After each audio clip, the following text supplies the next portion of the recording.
Yo, what's good? It's your boy Less with Power, and welcome to another Remnant 2 build video. Today I'll be bringing you my first ever medic build and my first ever co-op build.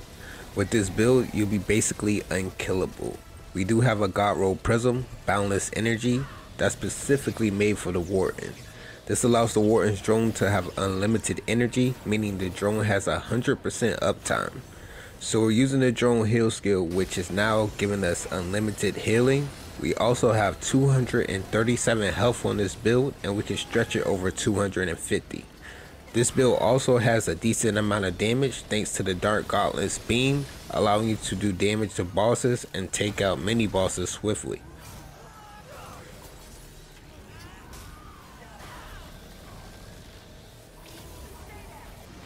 In co-op, since we're running the Resonating Heart, one relic use will fully heal your teammates' health multiple times over 20 seconds. I've tested this build in solo, co-op, and boss rush, and it's OP. You'll never die. This is the ultimate tank healer build, and it may be one of the best builds I've ever created that's focused on serving a different role in Remnant 2. But don't forget to like, comment, subscribe. Let's get into it.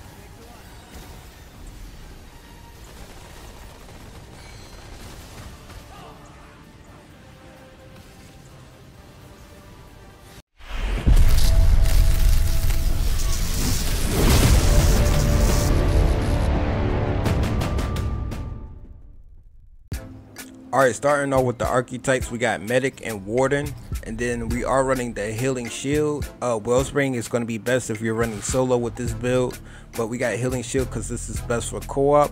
So whenever you activate this, it's going to apply a shield to all your allies within 25 meters, and then they also heal 33% of their health during the duration, which is very important.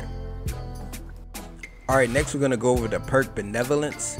So basically, whenever you use a relic, your allies are going to regain 30% of the total healing value, and if their health is below 35%, they get 60% of the healing value. Then we got the prime perk Regenerator. After restoring 250 total health to allies, regain a spent relic charge. So this is basically how you're going to keep your relic charges up. You basically want to get hit on this build so you can keep healing and keep getting your relics.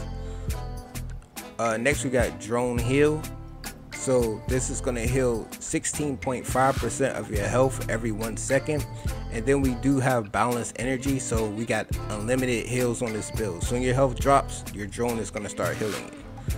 And then I do want to go over a Safeguard. You get 1 stack of Bulwark when the drone is near you, and you also get 10% healing effectiveness, which is great. Alright, next for the equipment, we got the Mudsuit's Tonic. This is going to give you 20 health. This is very important to have. As you can see, we got 236.5 health. We can get that even higher if we wanted to. Next, we got the Level Mark 1 helmet. We got the Level Mark 1 armor. We got the Level Mark 1 leggings. And then we got the Crimson Guard gauntlets. If you wanted to, you could turn this build into a straight flop build. Because you don't really need to be dodging like that. So you can go for as much armor as you want. Next, we got the Resonating Heart. On use, regenerate 57.5% of your max health over 5 seconds. When the heal ends, any overhealed health to self is doubled and awarded over the next 20 seconds. So whenever you use a relic, you're going to be able to heal your teammates multiple times over those 20 seconds because we have so much health on this build. And 20 seconds is actually a long time on the battlefield. Next we got the Monolith plus 10. This is going to apply Expose, giving you and your teammates 15% additional damage. And then for the Mutator, we went with 1000 cuts plus 10. I did have Maelstrom before, but I realized I wasn't doing too much with the build. And then the reload on a Monolith can be really annoying, so 1000 cuts really helps with that reload. And then we got the Dark Matter Gauntlets plus 10. As you know, the Dark Matter Gauntlets come with Darkness Beam. It's basically the best long range melee weapon that you could have, and even if you're not focused on melee damage, it still does good damage. Then we got Steadfast, so your Darkness Beam can't be interrupted whenever you use it, and then it also gives you 10% extra damage reduction. Next for the sidearm, we got the Nebula plus 10. It comes with Nano Swarm. We got feedback so you can get the mod back quicker, but most of all, it's whenever you apply acid to, your teammates are going to do more damage. Alright, next for the rings, we got the hardcore metal band. Every time you take damage, you're going to gain 1 stack of bulwark up to 3. And don't forget, our drone also gives us 1 stack of bulwark. So the max stacks of bulwark you can have on this build is 4 stacks. We're only missing 1 stack of bulwark.